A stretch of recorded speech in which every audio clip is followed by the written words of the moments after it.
Hello friends, in this video we are going to discuss how to calculate the chi-square test in MS Excel in a very easy manner.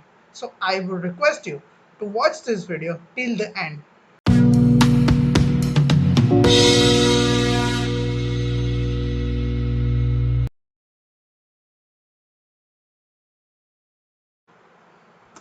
First of all, we need to understand how to calculate the chi-square test and what are the parameters for the same.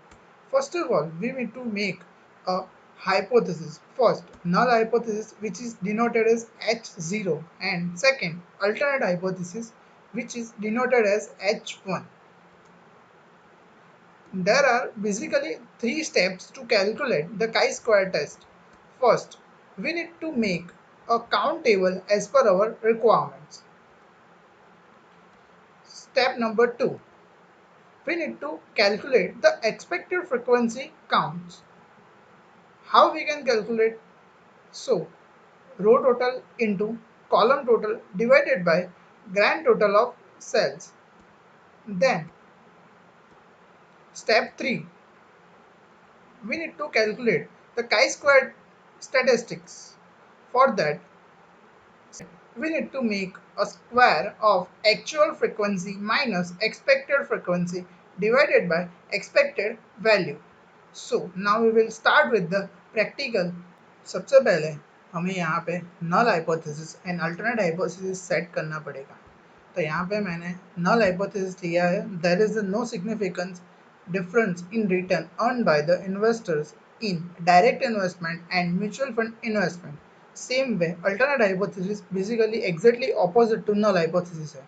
There is a significant difference between return earned by the investors in direct investment and mutual fund investment. Step 1. Make a count table as per your requirement. यहाँ पे मैंने different types of investment and वो investment करने के बाद investor को कितना return earn होता है उसकी फ्रिक्वेंसी बनाई है। तो आप अपने हिसाब से डिफरेंट फैक्टर्स डिराइव करके उसके काउंट टेबल बना सकते हो। ये काउंट टेबल हम पिवोट टेबल से एकदम इजी तरीके से बना सकते हैं। इसके लिए मैंने एक अलग से पिवोट टेबल बेसिक्स वाला वीडियो अपलोड किया है, उसकी लिंक मैं डिस्क्रिप्शन बॉक्स में दे दूंगा, आप वहाँ पे जाके वो वीडियो देख सकते हो। Then step 2, expected frequency counts.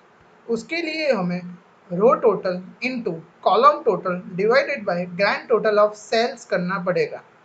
तो इसके लिए हम इज इक्वल टू, अब रो टोटल है 70 इनटू कॉलम टोटल है 52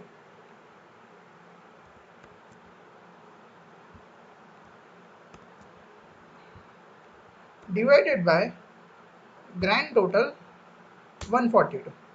आप ऐसा करोगे तो ये आंसर आ जाएगा। फिर आप कंट्रोल डी प्रेस करके कॉपी करोगे तो यहाँ पे इनवैलिड आंसर आएगा। फिर यहाँ पे राइट साइड कॉपी करने के लिए कंट्रोल आर शॉर्टकट है, वो भी प्रेस करोगे तो इनवैलिड आंसर आएंगे। तो यहाँ पे होता क्या है कि F27 आपने फ्रीज नहीं किया, F29 आपने फ्रीज नहीं किया, तो उस हिसाब से यहाँ पे आप देख सकते हो कि वो G29 हो गया।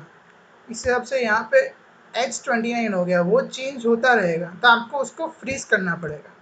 हमें यहाँ पे F27 में क्या करना है, कॉलम है वो फिक्स रखनी है, यानी कि ये F वाला चेंज ना हो कॉलम, लेकिन हमें रो 28 29 ऐसा करना है। तो क्या करेंगे, हम ये सेल को F27 को सिलेक्ट करेंगे, F4 प्रेस करेंगे तो वो पूरा सेल फिक्स हो जाएगा। उसके बाद वहाँ पे सिर्फ रो फिक्स होगी और उसके बाद फिर से F4 प्रेस करेंगे तो सिर्फ कॉलम फ्रीज होगी और कुछ फ्रीज नहीं होगा। तो ये अपना F27 वाला हो गया। फिर हमें उसी तरीके से जो कॉलम का टोटल है उसको भी फ्रीज करना है एग्जैक्ट ऑपोजिट। तो यहाँ पे मैं 2 बार F4 प्रेस करूँगा, 70 के लिए 3 बार F4 प्रेस किया, 52 के लिए सिर्फ 2 बार F4 प्रेस करूँगा और ये पूरा सेल हमें फ्रीज करना है क्योंकि ये टोटल है, हर बार सेम रहेगा। तो इसको एक ही बार F4 प्रेस करके फ्रीज कर दूंगा, फिर एंटर क्लिक करूंगा, फिर मैं कंट्रोल डी प्रेस करूंगा, तो यहाँ पे रिजल्ट शो होगा। उसी तरीके से मैं यहाँ पे कंट्रोल आर प्रेस करूँगा तो वो कॉपी हो जाएगा अपने आप फॉर्मूला। फिर मैं यहाँ पे कंट्रोल डी प्रेस कर देता हूँ। तो इस हिसाब से आप एकदम इजी तरीके से एक्सपेक्टेड फ्रीक्वेंसी कैलकुलेट कर सकते हो।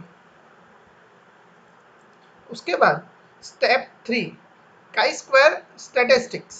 बेसिकली इसमें करना क्या है कि difference of actual value and expected value और उसका square divided by expected value, यानी कि जो हमारा ये एक्चुअल टेबल है और हमने ये एक्सपेक्टेड फ्रीक्वेंसी कैलकुलेट की, उसका डिफरेंस और उसका भी square divided by expected value, तो is equal to actual value minus expected frequency. इसको मैं पहले ब्रैकेट में ले लेता हूँ। फिर उसका स्क्वायर, स्क्वायर करने के लिए यहाँ पे शिफ्ट 6 कैप जैसा ऑप्शन है, उससे स्क्वायर होता है।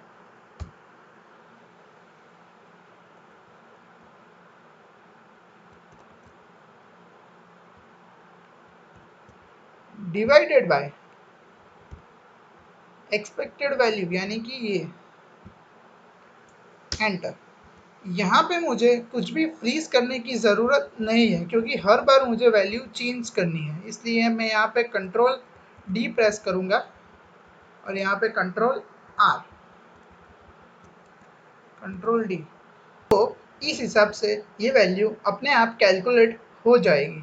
फिर इसका मुझे सम चाहिए।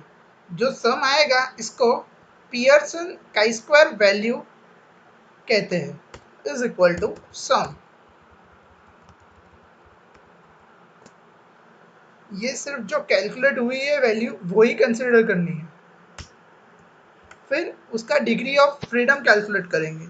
यहाँ पे हम देख सकते हो कि कॉलम्स 4 है, तो 4 माइनस 1 यानी कि 3, एंड रो 2 है, तो 2 माइनस 1 यानी कि 1। तो हम इजीली यहाँ पे 3 इंटू 1 कैलकुलेट करके यहाँ पे 3 लिख सकते हैं। लेकिन यहाँ पे 50 कॉलम हो, 40 कॉलम हो, तो उसको कैसे कैलकुलेट करना और एकदम इजी तरीके से वो कैलकुलेट हो जाए, उसके लिए एक काउंट फॉर्मूला है। यहाँ पे मैंने कैलकुलेट करके रखा है काउंट B38 टू E38। यहाँ पे मैंने 4 कॉलम कैलकुलेट की है। फिर -1 इंटू ये B38 और B39, यहाँ पे 2 रोज है, तो उस हिसाब से मैंने ये 2 कैलकुलेट की। तो ये काउंट फॉर्मूला अपने आप 2 ऐसा कैलकुलेट करता है, फिर -1 और 1 इंटू 3 कैलकुलेट करके आंसर 3 डिराइव करता है।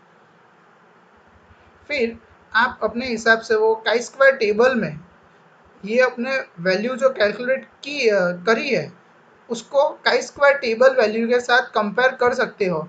अगर ये कैलकुलेट हुई value chi square table value से, यहाँ पे सपोज ये वैल्यू आती है 3.3, तो हम नल हाइपोथेसिस रिजेक्ट करेंगे एंड अल्टरनेट हाइपोथेसिस एक्सेप्ट करेंगे, और यहाँ पे वैल्यू आएगी 3.5, तो हम उस हिसाब से नल हाइपोथेसिस एक्सेप्ट करेंगे एंड अल्टरनेट हाइपोथेसिस रिजेक्ट करेंगे।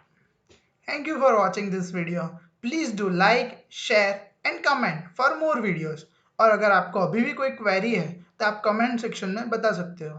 If you want to watch more videos regarding Excel tips and tricks, then please do subscribe our channel and press the bell icon for instant updates.